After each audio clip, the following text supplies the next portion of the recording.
Hello, I'm Taylor Willingham with the Willingham Law Firm, and today I want to talk to you about expunctions or non-disclosures. Once again, I want people to understand I am a Texas attorney. I do not practice law in any other state. The information I'm going to give you is based upon Texas law. So if you live outside the state of Texas and you're trying to take this information and apply it to yourself, it is not going to work. The question that is being presented that I often get from family, friends, and clients is, I did something wrong, or someone in my family did something wrong a long time ago. They got arrested for it. Now we want to get it off their record. Is it possible? First of all, you need to understand there's two thoughts or processes that this could happen. One is you expunge the record or you destroy any evidence of the arrest. Or you disclose the information, which means we're going to keep the information, but certain people can't access it. So first, let's talk about expunction. How is an expunction possible in Texas? Well, first of all, I'm going to go through my list here because I can't remember all these rules. So I'm going to go through and describe some of the things that might be the case. One, you got to think of it in the context of this is when the state maybe made a mistake. The person should not have been arrested for this, so we want to give you a clean slate. The first is if you were never charged with a crime that you were arrested for. Someone was arrested, they never brought charges. Of course, there are exceptions that apply. You got to wait till after the statute of limitations, which means if they can charge you within the next 3 years for it, you got to wait till that 3 years is up before you can do that. The case is dismissed. So I had a case once where the guy was innocent. We went to trial. We won the jury trial. The case was dismissed, and we immediately expunged his record. The next is for qualifying misdemeanor juvenile offenses. If you spend the time, you can go through it. It's Texas Code of Criminal Procedure, Article 45.0216H. You can go through and you can kind of read and try to figure out if you qualify for juvenile misdemeanor offense. Anything that involves a minor with alcohol offense or a minor that didn't attend school, thank heaven for that one because I'd probably be in big trouble. Luckily I never got caught.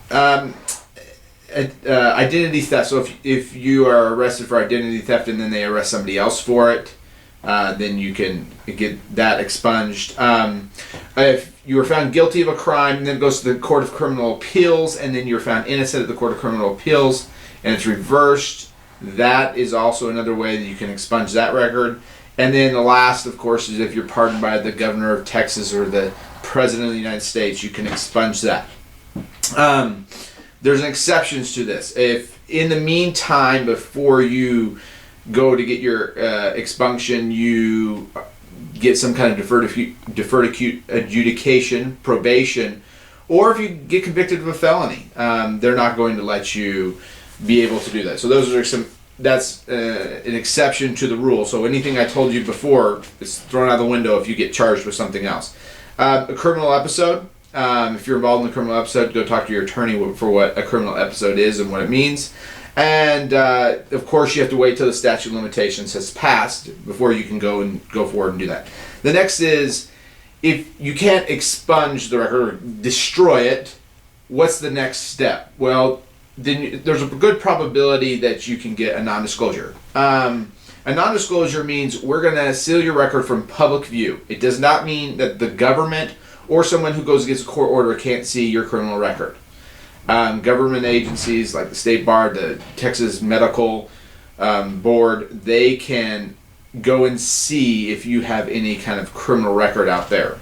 But you need to, if you want to kind of go through the rules, you go to the Texas Government Code 411.081, and basically you can only get non-disclosure is if you are put on deferred adjudication.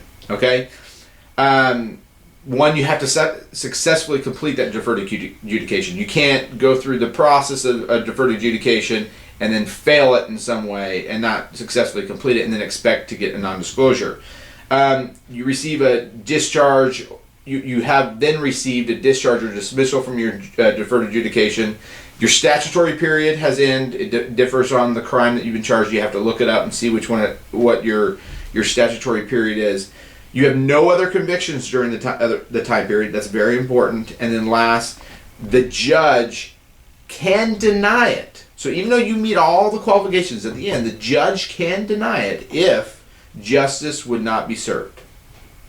So these are all the things that you need to go through in order to get a deferred adjudication. Whether or not you can receive it, of course, depends on the judge. These are your two options. Hopefully this kind of helps you in the direction, but most likely you're going to have to seek the assistance of an attorney.